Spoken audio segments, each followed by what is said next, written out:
Hello and welcome to the Climate Resilience Podcast, brought to you by JBA Consulting. I'm Phil Evanson, and this is a special episode as we look ahead to the annual Flood and Coast Conference in early June. So yes, it is now only a couple of weeks until the biggest annual industry event, the Flood and Coast Conference. It's held at the Telford International Centre from Tuesday the 3rd to Thursday the 5th of June. And as always, JBA has got lots of exciting things going on throughout the 3 days. So to chat through it all with me, I'm joined by JBA Technical Director Shelley Evans. Shelley, welcome to the podcast, and maybe you could introduce yourself. Oh, thanks, Phil. Yes, so thanks for inviting me to take part in this podcast. So I joined JBA's flood resilience team 7 years ago now, actually working with yourself, Phil, to originally develop the Northern Property Flood Resilience, or PFR hub, and to support JBA's flood emergency planning ambitions.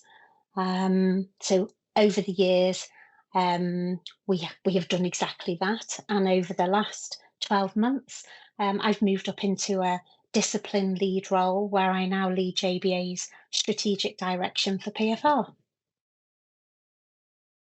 Fantastic. Great to have you on the podcast. So Flood and Coast brings together a really diverse community of people who are all working towards resilient and sustainable futures. It is a space and a place where we share, we celebrate, and we debate solutions aimed at helping people and places who are most at risk of flooding and coastal change. So look, in the next 20 minutes or so, Shelley, you and I think we're going to talk through all of the exciting things that JBA are involved with across the 3 days at Flood and Coast. So let's start with day one, the Tuesday the 3rd. Shelley, what are you involved with on that day? So this year I feel incredibly fortunate, as I will be back to Flood and Coast to manage, as last year, the Be Flood Ready stand. And this is for Alan Ryan, who is the programme lead for the Resilience and Innovation North Hants, or RAIN project. The RAIN project, or the programme, is funded by IPFRA as part of the £200 million Flood and Coastal Resilience Innovation programmes. And these are managed by the Environment Agency. So the programmes, as a lot of people will know, are driving innovation in flood and coastal resilience and adaptation to a changing climate. And this year, SciWem have created for the first time a PFR zone. So the Be Flood Ready stand, and that's on PF2, and that they're going to bring together many of the wider PFR industry companies and initiatives that underpin and form part of that PFR mosaic. So we'll be sharing the PFR zone with Flood Mary and the Floodmobile, the new Floodmobile, the SciWem Be Flood Ready Community of Practice. There'll be Watertight International in the Resilico app, and that's just to name a few. And the PFR zone is going to be in a great place. It's going to be located next to the local authority zone, and we're all looking forward to Flood and Coast delegates gravitating over for a chat with us about everything to do with PFR. Fantastic. I certainly will for one, and it'll be great to come and see how Be Flood Ready has evolved from that very early concept that I was involved with many years ago, probably back in 2020, 2021. So it's fantastic to see it come all this way and end up at Flood and Coast, and to see you do it proud there. So yeah, I shall certainly come over. Look, at the same time, we've got our own stand at JBA with our partners, JBA Bentley.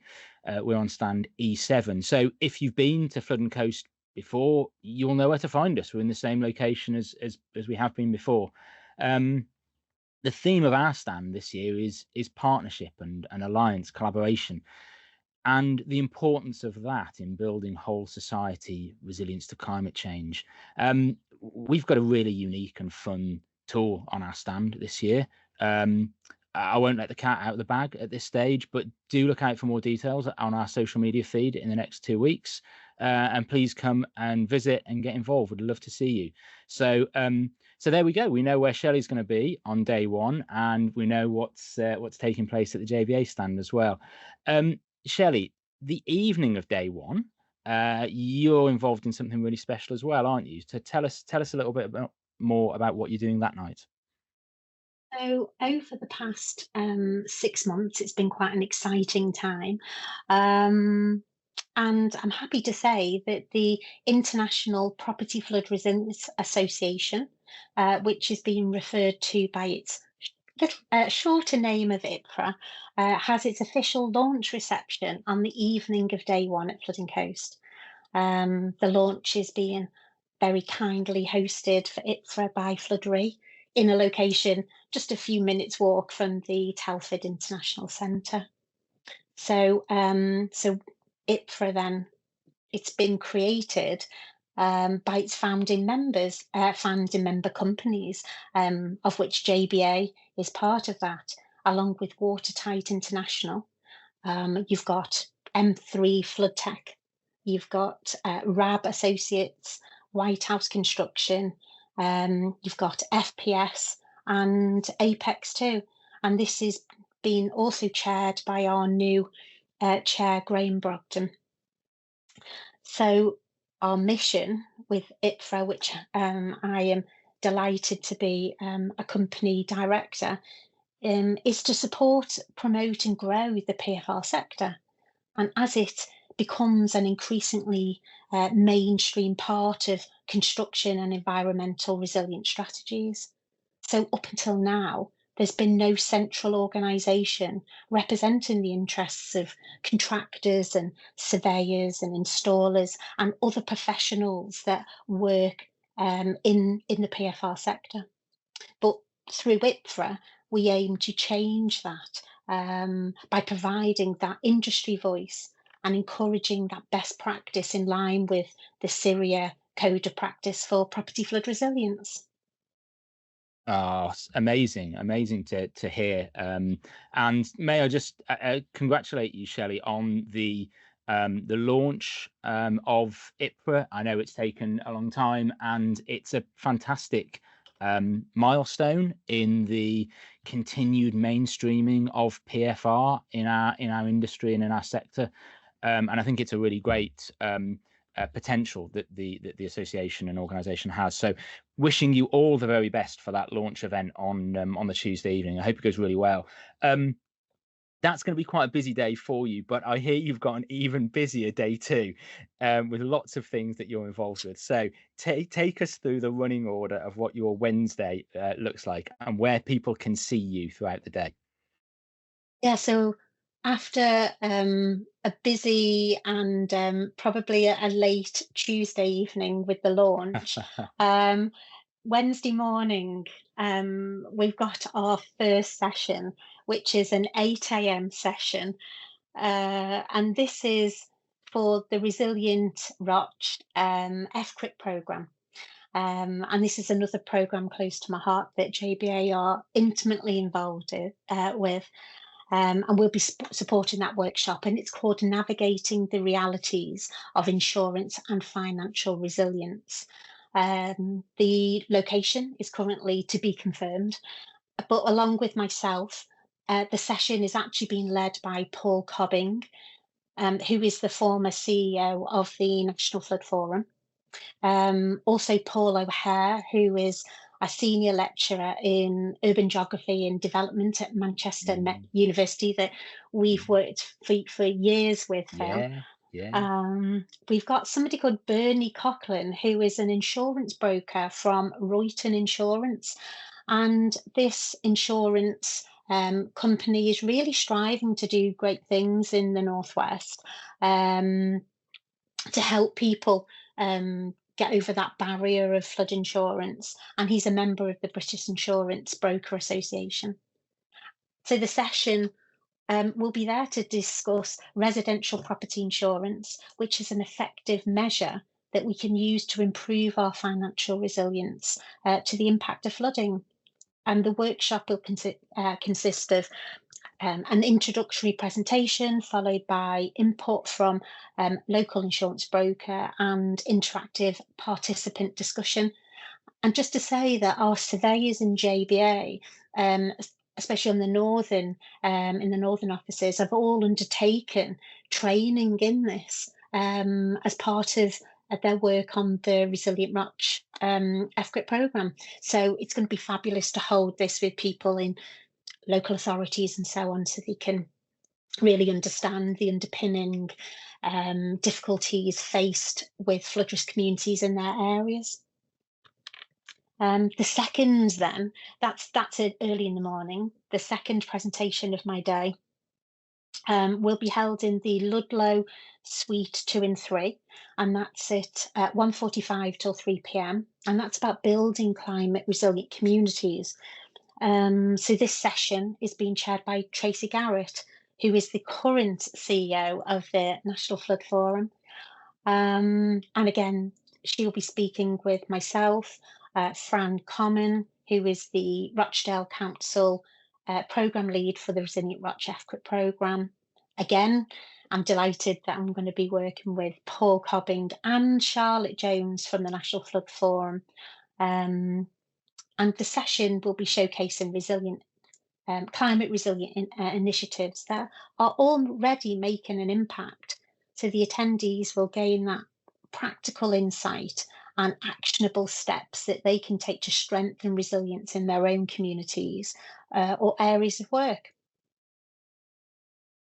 It will be a great workshop in the morning and great panel session in the afternoon, and really encourage anyone visiting on day 2 to try and get along to those sessions, because they sound really super, but also really timely and important, and as you say, a chance to share some of that good practice that is already coming to bear through the Rochdale, the Resilient Rochdale project. So good luck with those. I hope they go well. And it's not as though you can get to the evening and put your feet up, though, is it? Because in the evening of day 2 is the awards dinner. And Shelley, I believe you are part of a team that's nominated for an award. Yes, again, Rochdale, they're doing marvellous things with this retrofitting houses for their communities with flood resilience measures, PFR, SUDS, and trying to make warmer homes. And all their hard work has resulted in Rochdale being shortlisted as a finalist in the Innovation and Climate Resilience category. So it will be a quick change from a long day to head back to the International Centre to take part in the award ceremony. But to be fair, just being shortlisted for this award means everything. Because so many people that are deserving of these awards. So just to think that you're up there with that is a wonderful thing for JBA to be part of. Yeah, it's a great acknowledgement and recognition, and good luck to all of those nominated, in fact, across the categories. It's a really important evening to celebrate excellence and innovation in flood and coastal risk management. Look, it doesn't stop there. There's a jam-packed agenda involving JBA across day 3 as well. And actually, it's probably your first chance to put your feet up and take a breather, Shelley. So on day 3, we've got quite a few things going on. First up at 8:10, our emergency planning lead, Toby Jones, who was on this podcast recently, he'll be running a workshop in the Ludlow 1 room entitled Learning from Crises, Strengthening the Emergency Planning Cycle. And look, I know Toby's got some great plans for this workshop to make it a really fun and engaging session, using lessons from previous crises to apply to a scenario. So if you're around on the day 3 morning at 8:10, get yourself along to Toby's workshop. And then later on in the morning, if you make your way over to the technical skills stage, we've got a JBA double header starting at 10:30. First of is Alec Dane, who was on the last episode, actually, of the podcast. He's going to be presenting a paper on embracing uncertainty through the use of adaptation pathways on the Hurst-Spit to Lymington strategy. Now, I know Alec's been working on the Hurst-Spit strategy for many years now, and they've reached an important milestone in identifying a pathway for future coastline management and embracing the use of adaptation pathways through all stages of the strategy development. So, look, I'm sure that's going to be a really super session, sharing what they've learned so far. And if you are able to make that one, then stay in your seats, because straight up after Alec on the same stage is JBA's Anna Beasley and Imogen Barnsley, and they are presenting on making space for groundwater. Now, traditional NFM based on storage isn't really effective in groundwater systems because of long duration and volume of flooding. So JBA and Project Groundwater have investigated this in terms of how we can adapt nature-based approaches in these catchments to make space for groundwater. So first up, you've got Alec, 10:30 to 11, and then Anna and Imogen, 11 to 11:30, and that's on the technical skills stage. But at the very same time, JBA's managing director, Mark Pennell, is actually part of a panel discussion in the conference suite Ludlow 2-3 entitled Innovate Now. This session involves presentations from leaders in innovation, highlighting different technology and different solutions and different novel approaches that we can be using, and perhaps should be using, to break down barriers and improve the quality and pace of flood resilience. So look, there's a lot going on day 3. Do check your agenda and make sure you don't miss out on any of this stuff. I'll be there on day 1. I'm on the JBA stand in the morning, so if you're about, please come and say hi. And Shelley, look, you've got a jam-packed 3 days. I'm sure you'll have a super time, and I wish you every success in your award.